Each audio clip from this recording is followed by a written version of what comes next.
It is Thursday, the 7th of September. We are at Big Deal Comedy at, I don't even know where it's at because I just signed up today sporadically. I'll put it in here somewhere. I kind of just saw this during the day.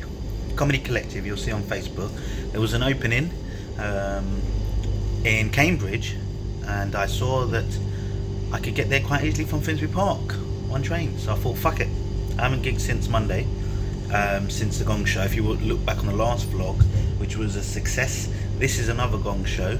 We are getting international here, going all over the country. Going to be a national treasure soon.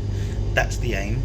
But actually, the reason why I took this is because, again, you know, I'm trying to get out there and do more gigs outside of London. Big Deal Comedy is a night that does a lot down, I think, in kind of like sort of the south of England, Cambridge and below London. There's a few other areas, but you know, this is their first Gong Show. You do a good spot, you have the chance to do bigger and better spots, non-Gong shows, you know, no timeouts, all of that sort of stuff. So I'm gonna try and keep this shit going, and that means I'm gonna be absolutely terrible, but we will see how it goes. And yeah, hopefully I do alright.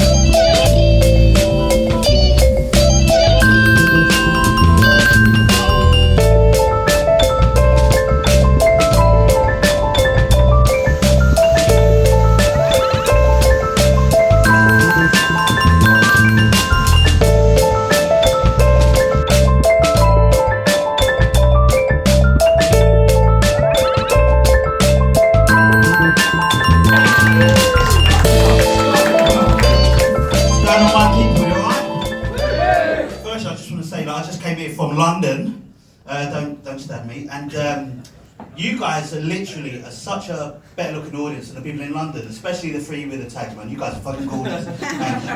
Have we got any football fans in the house? Yeah. I'm a big football fan, me. Big football fan, you know. Trying to become a medium-sized football fan, but you know, just hold on to that Christmas weight. It's 2019, you know, the pandemic is real, and you might have heard about this, right? The Premier League recently released this list of the most influential black people in football, right? So, you know, pretty good stuff, right? So players like Marcus Rashford, Bukayo Saka, the other one that missed. Guess what they called it? The Blacklist. Right? And what kind of name is that for black excellence? Outside of it just being massively offensive, right? I think it lacks creativity. I mean, what are they going to come up with next? The most influential Slovakians in football, call it the checklist. Fuck these guys, you know, Jesus.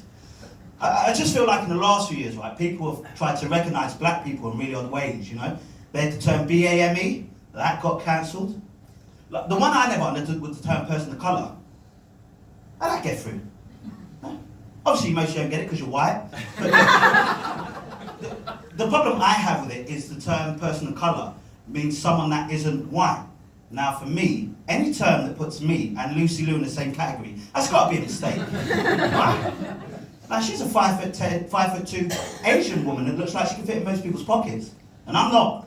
I'm a 5'10", 18 stone black guy. I can barely fit in most smart cards. More like caramel. Hey? More like caramel. Oh my goodness, wow. Racist engagement. Caramel, to be fair, that is nice, man. I do like caramel. You could have said brown shit, but that's cool. I've heard that before from my mum. Look, right, I'm a black guy, right? You know, as you can tell, because I grew up that dad. And you like that one, didn't you? Fuck. I was speaking to this vegan in Whole Foods who told me that me calling myself black is actually a self-identifying preference. I'll be honest, I've got no clue what they then was talking about. See, because like all my life I thought I was born black. Hadn't realised it was a preference. You know, if it was a preference, I'd have one of those big black dicks, you know what I'm saying? No! Just want that thing throbbing like the Rock, you know what I mean? Sweaty and shit. You know? My junk looks like 3 new potatoes just huddled together. Not a good look. Not a good look. Something about me, I grew up with a single mum, so you know, give up for the single hoes out there. Yeah. That's alright, no, that's rude. That's rude. No, I'm joking. My mum was a great single mum, right? Wonderful single mum. She used to do all the things a dad would do, right? You know, we'd go out and play football. She talked to me about girls and how she's the only one I need. She even taught me how to shave. It's hard to get between those legs, but I'm a good son. What can I say? I'm a good boy. You know what I mean? I was such a good boy growing up, right? When my mum used to get mad at me, she used to tell me to go get a slipper so she can discipline me, and I would. I mean, that's how much of a good boy I was.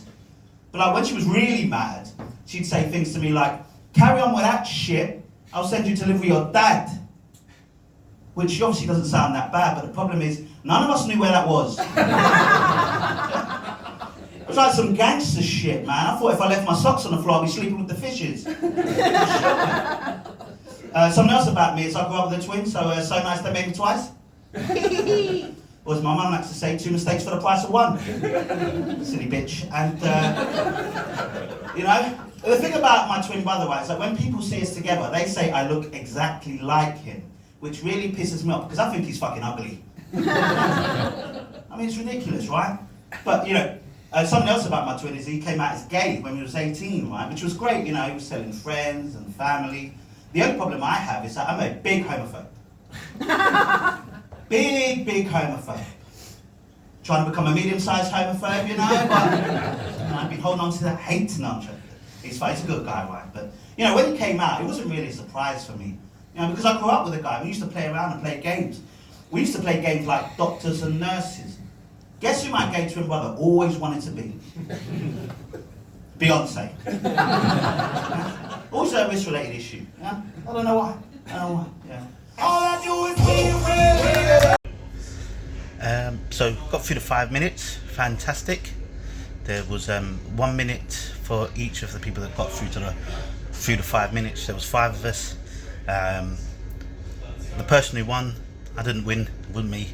It was just another monster, really. You know, just like on the last vlog. But for me, again, I think I was very, very close to getting a good result there.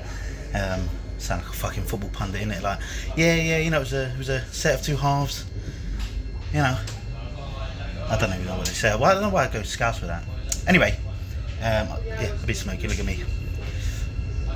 The main reason why I went up there was because of, I don't know, it was just an opportunity. It was a gong show for this big night, or big, you know, it's kind of like the next level of getting out of the open mic is ones like this, Big Deal Comedy. And, you know, you kind of got to put yourself out there to get some spots. And fortunately, Jason was happy with what I did and said, you know, yeah, he'll definitely be open to give me some spots in the future, which is excellent because, you know, I've done a lot in London. I feel like I've got a good base there to really start putting myself out there a bit more. I'm a bit more of a cautious guy than some, I guess. You know, I've got a lot going on, so making those jumps isn't as swift as others, but also because it's like, I don't know, I've got to feel like I'm really, really confident in my material, and I am.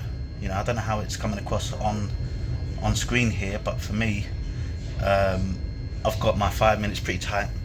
You know, good gong show, 2 good gong shows, got some competitions coming up. My aim there is to hopefully get past the first round, and yeah, we'll see.